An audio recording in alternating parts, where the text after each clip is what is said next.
The most obsolete idea is go to school, get a job, work hard, save money, get out of debt, and invest for the long term in the stock market. See, why would you save money when they're printing trillions of dollars? The gap between the 1% and 99% is massive. You see, it's not just money. You have to step back and look at the bigger picture. So what do you do? In every one of us is a poor person. There's still a poor person inside me. There's also a middle class person, and the middle class persons want security. They want that steady paycheck. And there's a rich person. And they're all inside of us, except that it's not taught. You're taught to go to school, get a job, and get a paycheck. You're not taught to how to get rich. If you read Rich Dad, Poor Dad, my rich dad refused to pay me. He said the paycheck was one of the most damaging things you could take in your life. He says the moment you take a paycheck, you're an employee, and that's the mindset. So my rich dad never paid me. He drove my poor dad, government employee, nuts. You gotta pay people, you gotta pay people. And Rich Dad was not saying that the paycheck was bad. He says he didn't want to be a slave to money. So as an entrepreneur, if Rich Dad folded, I just started another company. I don't need a paycheck. I don't need anybody to take care of me. If my government doesn't like me, I move to another country because they need entrepreneurs there. So the entrepreneur is not so much the business. The entrepreneur is really the mindset and the skill sets and the different set of rules. You see, I don't operate, small business does not operate in the same rules as big business. Entrepreneur is a mindset first, a skill set, and rules. And depending upon whether you're an employee or a small business, the rules are different. The mindsets are different, the skill sets are different. If you could say one thing to somebody who has never been an entrepreneur and they're thinking about making the leap of faith into becoming an entrepreneur, what could you tell them? Well, I'll just tell them the same thing that happened to me. My last paycheck, I still remember it clearly. It was one of the worst and the best days of my life. And I was in Puerto Rico. I was working for Xerox, and my boss gave me my last, it wasn't a paycheck, it was a bonus check. I think it was about $30,000 taxable. It's the only problem with that. So I got this check and I went, holy mackerel. You know what I mean? So I was excited, but I was also disturbed. And so this other guy comes up to me, his name was John, and John says to me, he says, you're gonna be back. I said, why?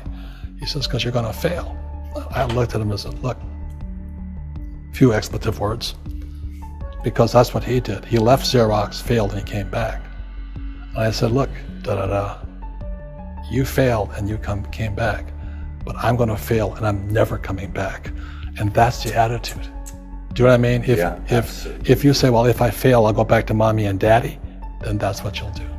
So if you fail, that's when I became an entrepreneur, because I had no money. I had no money for years. I didn't have a paycheck. But that's what my rich dad encouraged me to do. He says, when you don't have this paycheck, you get hungrier, smarter, and it's a test of your character. Will you become a crook? Will you become dishonest? Will you cheat and steal? Or will you become a better human being? So really, that's the benefit of becoming an entrepreneur, is you really find out who you are when you don't have anything. So you always have to look at the big picture. Too many people look at, well, what's going to happen to me? When you look at the big picture, you're also going to know that when something bad happens, something good's going to happen. But you got to prepare for whatever is coming. If you think next 20 years will be like the last 20 years, you're going to get creamed. When you and I go to the supermarket and we buy a carton of milk, we always check for the expiration date. But most people do not check for the expiration date on their brains. Instead of get out of debt, I get into debt. I just refinanced $300 million in debt. I went from 5% to 2.5% interest. I made a fortune. Every month, more money comes in because my cost of money has gone down. So while some financial experts are saying get out of debt, I'm saying learn how to use debt. See, when I came back from in Vietnam in January of '73, the first thing my rich dad said to me was go to school to learn how to invest in real estate. It wasn't real estate, it was how to use debt and taxes. Debt and taxes make the rich richer. Debt and taxes make the poor, the middle class, poorer. So all the rich guys who are doctors and lawyers or, those guys, they're getting creamed and they don't know why. Doctors are getting creamed. Oh yeah, they're making more money, but the take home is less. Sure. My doctor just yelled at me. He was happy. He says, "Oh, guess what? I finally made $1 million." And I said, "Yeah, this was just 3 weeks ago."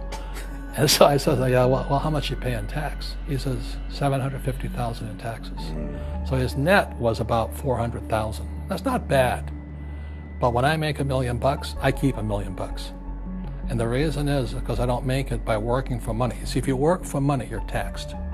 So that's why lesson number 1 in Rich Dad, Poor Dad is the rich don't work for money. What we do instead is we create businesses as entrepreneurs. We acquire real estate. I don't invest in the stock market. Okay? So the reason is because as entrepreneurs, I have more control over my income, how much I make, and how much I pay in taxes. And because I'm an entrepreneur as well as an investor in real estate, I pay 0 tax. So every time I make, let's say, $1 million as an entrepreneur, I immediately invested in real estate and I have a 4-to-1 step up. So I put $1 million in real estate, I get $4 million from the bank. That's why I love banks. But the banks are screwing everybody else, terrible, but it's good for me. That's why you say when you print, it's good for you, but when you print, it's bad for people that work for money. Because when you print, savers get creamed and people who work for money get creamed. When they print, debtors get rich. You see, debt and taxes make the rich richer, and debt and taxes make the poor middle class poorer.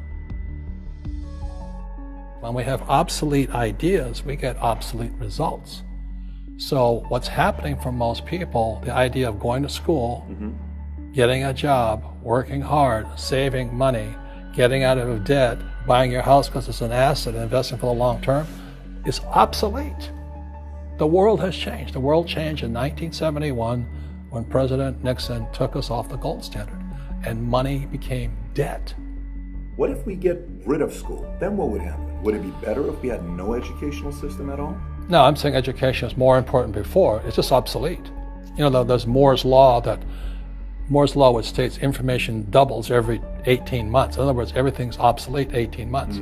So, and this is just a recent phenomenon. So when you come out of school, you're already obsolete. And that's why I'm the old guy, I meet my friends who went to Harvard. Yeah, I went to Harvard. I said, yeah, that was how long, 50 years ago? Today, the banks are charging you interest to save money. In other words, banks don't want your money because they printed too much of it.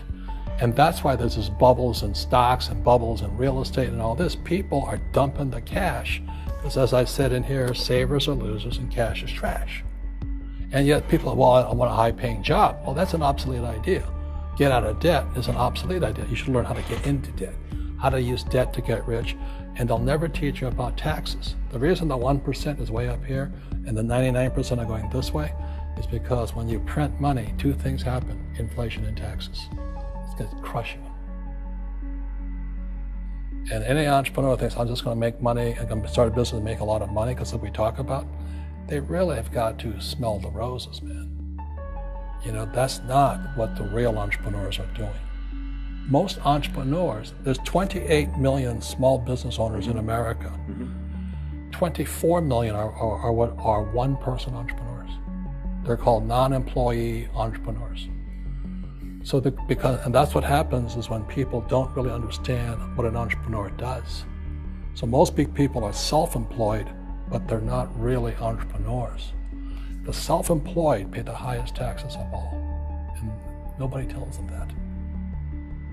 Yeah, it's also called the entrepreneurial spirit, but what we were actually talking about was there's no such thing as a bad economy. There's external, you and I, we all have an external economy, but we also have an internal economy, and the willpower is to change our internal economy. So for me, I can see the good and I can see the bad. I don't really give a damn because I'm going to be rich anyway. But a poor person with a poor personal economy, all they're going to see is a bad economy because they don't know how to make money in any economy. And a middle class person, they have a middle class economy. What they want is a nice house and a steady paycheck and the job and the car. And so when you take their job away, to them, that's disaster. Well, since an entrepreneur doesn't have a job anyway, it's no big deal. So all I'm saying to people, and it's what Bucky Fuller taught me, is always two sides, you know what I mean? Unity is plural, at minimum two. So if you think the economy is bad, it's because your economy is bad. If you think that steady, employment is important, then you'll see an economy without jobs. Your economy versus the external economy. What you control versus what you can't control. I can control. Yeah, it's called an internal focus versus an external focus. So the real entrepreneur has an internal focus. That if they fall down, they say, "Oh, this is good, because I'm going to go up higher." The average person will fall down and say, "Oh, I'm going to take some Prozac," or somebody has a mistake. So, "Oh, the mistakes don't matter." Well, mistakes matter. It means you didn't know something. But a real entrepreneur, whether they fall down, they always can go up. They can stand back up and go higher. And no matter what happens to them, they get stronger and better and smarter and happier. But a person with a weak internal mindset is that they're so afraid of what happens, it generally happens. Like, people who are afraid of losing their jobs, they generally lose their jobs. You know what I mean? Yeah, so everything you can comes through you. Yeah, so the entrepreneur first job is to control inside here, not outside there. The moment you take that paycheck, you're an employee.